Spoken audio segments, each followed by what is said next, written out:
Welcome to this new series. I had the honour and privilege of spending a weekend at the British Superbike Championships at Thruxton, and I was hosted by True Heroes Racing. Now, I was able to do a series of interviews with all the team members, or most of the team members, and got a real insight into a team that is totally different from any other team in the paddock. I hope you enjoy this series of interviews that I've done and that you'll come on board and support the team. Don't forget to click the like button, subscribe to the channel and click the bell icon so you don't miss when a new episode drops. So this is the True Heroes Racing setup. So they've got the main Arctic there with the garage awning, and as you come to the side you've got the shop, which is crucial. Then you've got the smaller truck that's got the stores in, and as you come down the side you can look into the side of the garage where they keep all the tyres, and then you come into the hospitality area. And the hospitality area is crucial for the whole team. It's where they come to eat and meet up. And the team ethos is more than just a race team. Well, I'm at the BSB at Thruxton, and I've got my first guest, and it's Dave. Now, Dave has been a racer himself, so and now Dave is helping out with one of the riders. So, Dave, welcome. Can you tell us a little bit about how you got into racing bikes in the first place, and how you came to become on the True Heroes race team? Yeah, for sure. Straightforward enough with getting into the racing thing. I only rode bikes on the road, and I decided in 2008 it was a good idea to buy a big sports bike. Lasted about 3 years, and then I fell off it on the way to work. Wrote it off, managed to keep hold of it and turned it into a track bike.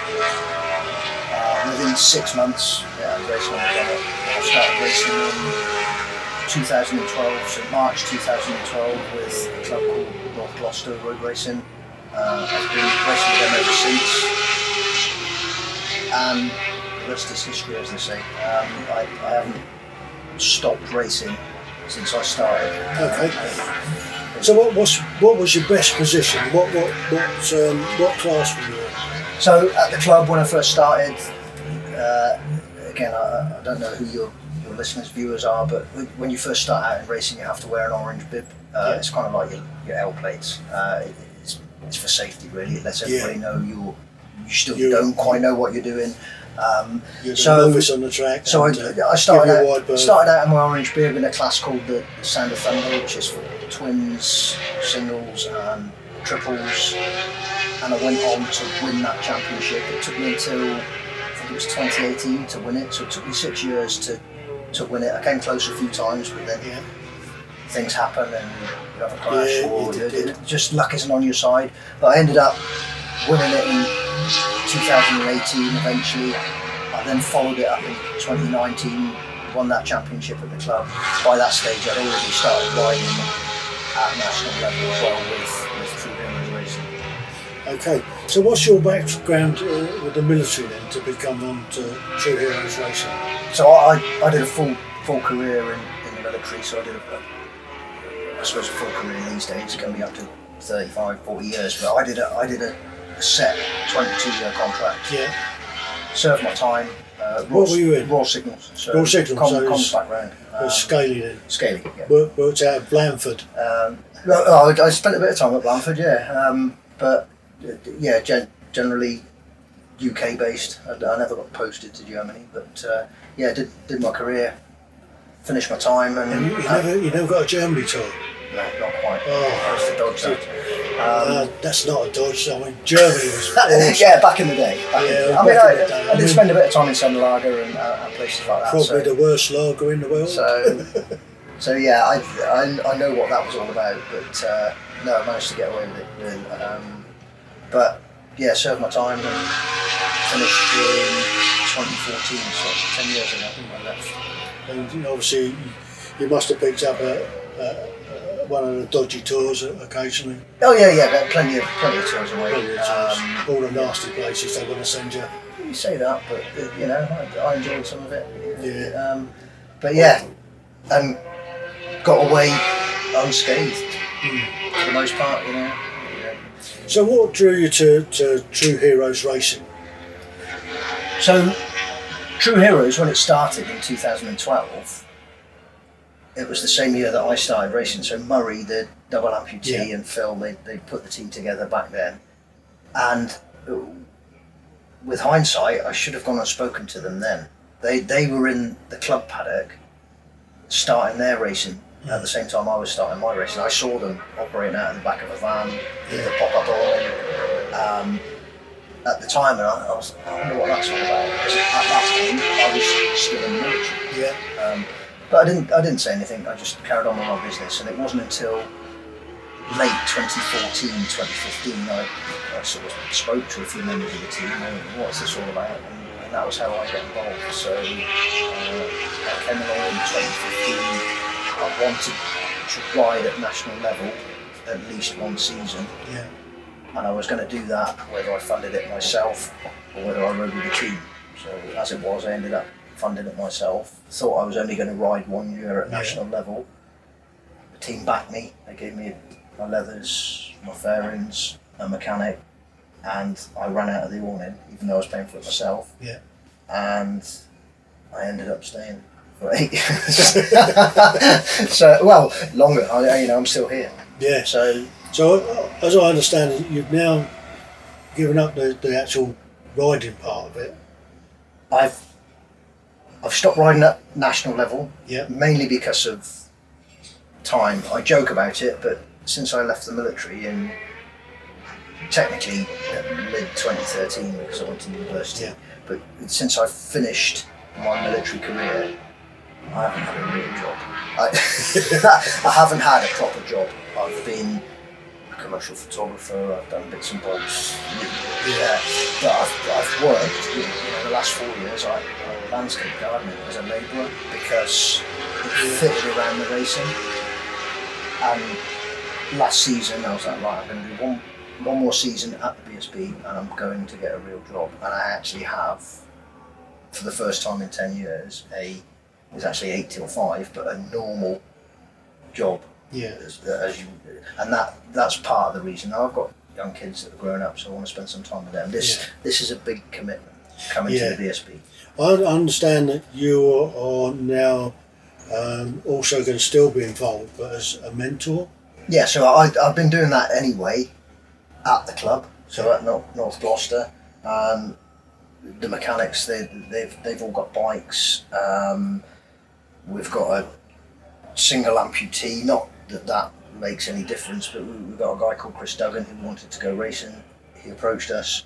I was like, let's do it. So I took him to Castle Combe. We got his licence. The team sourced him a bike. He got given that bike, and I took him racing. And I've been doing that with Chris now for a few years, and he's progressing. And he's just jumped on a better machine. He's making progress. He's one person in particular, but there are others. There are people in the wings that want to come and race, but they find it a little bit difficult. There are, the team has got a few bikes that people have generously given to us. Yeah. So we've got bikes there for people to ride. So when people feel like they want to ride, we can help them get through their license and just go and give it a try. If you don't like it, there's no pressure to stay. It's a different beast to riding on a track to riding on the road. Yes, for sure. Of course it is. The one big advantage of riding on the track is that you haven't got any traffic coming the other way. No, it's. I still ride on the road. I mean, I've ridden here today. I've borrowed my brother's bike, and I've ridden here today on a machine that I've been racing, a similar machine that I've been racing for the last 4 years, and it's scary to think that those bikes you can ride them on the road. Yeah. But it's definitely a different environment, and I think that is the appeal. It's a challenge. It gives people something to focus on. Yeah. It's quite stressful when you've got to go out there and you've got to qualify the bikes on team one. So it's not just the rider.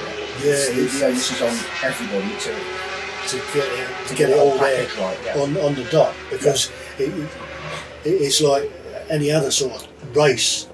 When the flag drops, you've got to go. And if you're not ready, you're left behind. Yeah, or if something goes wrong with a bike and you get a DNF, it's a little bit disappointing. But then the teams never really focus too much on results. It's about the process. The process, people. Absolutely. And I guess the process for a lot of the guys on the team is it helps with their mental well-being. Oh, undoubtedly. I mean, that's why I've stuck around so long. Because, I'm sure it helps me being around the team and people. But it's that military thing. It's like today. I didn't have to come here today, but I knew they were sure I've come here. That's just one example. But I know for a fact that there are people that are larger than 10 minutes. I'm not afraid to say it. I've seen it. So that's what keeps me coming back and sticking around, because I know that you're seeing that firsthand. And there are still people out there that might come forward and it might just change their life. So what would somebody do if they think that they want to have a go at riding a motorbike on a track and maybe racing? How would they contact the team? What's the best way of getting involved? The team's got a website, trueheroesracing.co.uk. I think there's a form on there that you can fill out. Oddly enough, recently, Phil and Lizette have been really busy, and those requests have ended up coming my way, and I've replied to 3 or 4 recently, and potentially I've got somebody coming along to Donington Park at the end of the month at the club meeting to meet him. He's not interested in riding, he wants to just come and get involved and mechanic. But if you think you fancy riding a bike, just get in touch. And I guess, like you say, it's not all about riding a bike, it's about the peripheries around the whole team. So that there are different jobs on the team that need doing every weekend, whether it's just coming along and helping set up the tent, the garage, and just sort of sweeping up, making sure the place is tidy. Well, you've seen the setup. It's a brilliant setup. But it's labour intensive. It's hard work to set up and tear down. And you're right, it's not just the garage side of it. There's the hospitality side. People are interested in being involved in corporate hospitality at BSP. And I guess learning that side of it, because it's not a straightforward thing. Learning how hospitality works on industrial scale or for corporate style. Yeah, I mean the team is a little bit different in that we don't really expect people to pay for hospitality. You see the big hospitality units in the paddock that can buy accommodation. There are professional chefs, there's that sort of behind the scenes stuff for those big hospitalities. Well, everybody's a volunteer here, so you can't expect people to be chefing. You can't expect it's still work. It's still all part of the team. Works, and so somebody is wanting to be involved on that side of it. Again, go onto the website and. To be fair, it doesn't matter. If they just want to come to the club meeting, if we're around at the club and it's a little bit more low key, there's no big setup. Yeah. People just want to come for a chat. And I have noticed that everybody on the team just happy to chat, just to talk. Yeah. And share that common thing about motorbikes. Yeah, it's bikes, it's the military thing, it's we've got a unique fan base. People follow the team Yeah. It's about the bikes, you know. Yeah. And it's it is good. It's good. Well, Dave, thanks very much.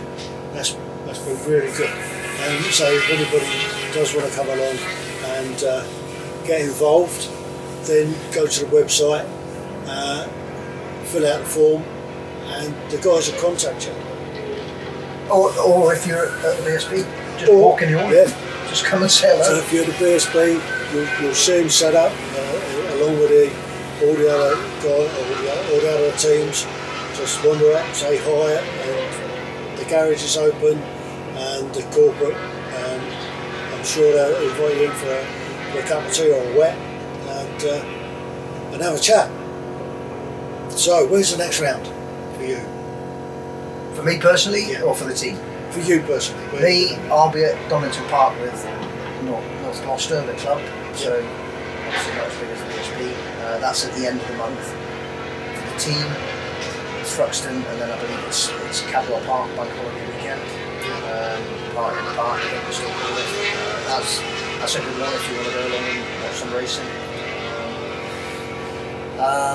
And then I've got one more club meeting in September in Anglesey, and then I'll be done. That's it for the season. Yeah, we might do the odd track day. Yeah.